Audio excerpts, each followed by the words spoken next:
Сәлем достар, бүгін 119-шы сабақты өтетін боламыз.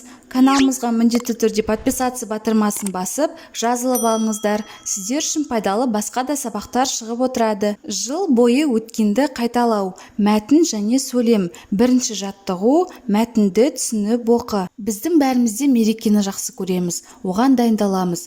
Халықтық мерекелер 22 наурыз, 8 наурыз, 16 желтоқсан тәуелсіздік күні, 1 мамыр Қазақстан халқының бірлігі күні, 1 маусым халықаралық балаларды қорғау күні және басқалары. Сонымен бірге кәсіптік мерекелер бар. Жыл сайын әртүрлі мамандық иелері, дәрігерлер, мұғалімдер, құрылысшылар, шахтерлер, металлургтер, тағы басқалар өз мерекелерін тойлайды. Бұл күні мерекелік жиналыс, салтанатты кеш өтеді. Үздік жұмысшыларға, қызметкерлерге атақ және сыйлықтар беріледі.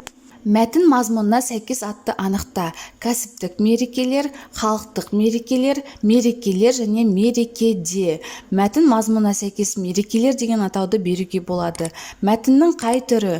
Мәтіннің әңгімелеу түріне жатады. Екінші жаттығу, көп нүктенің орнына бастауыш болатын сөзді тауып жаз. Мен мерекені ұнатамын. Кім? Мен. Біз мерекеге қызу дайындаламыз. Кім? Біз. Маған наурыз мерекесі ұнайды. Не ұнайды? Наурыз мерекесі. Бұлар жай сөйлемнің қай түрі екенін айт. Сөйлемде бастауыш пен баяндауыштан басқа тұрлаусыз мүшелер болғандықтан жай сөйлемнің жайылма түріне жатады. Шығармашылық үзіліс. Үшінші жаттығу, балалардың қай мерекеге дайындалып жатқанын білу үшін олардың орнын ауыстыра отырып мерекенің атын тап. Балалар күні мерекесі. Бұл мерекені сен қалай қарсы аласың? Әңгімеле.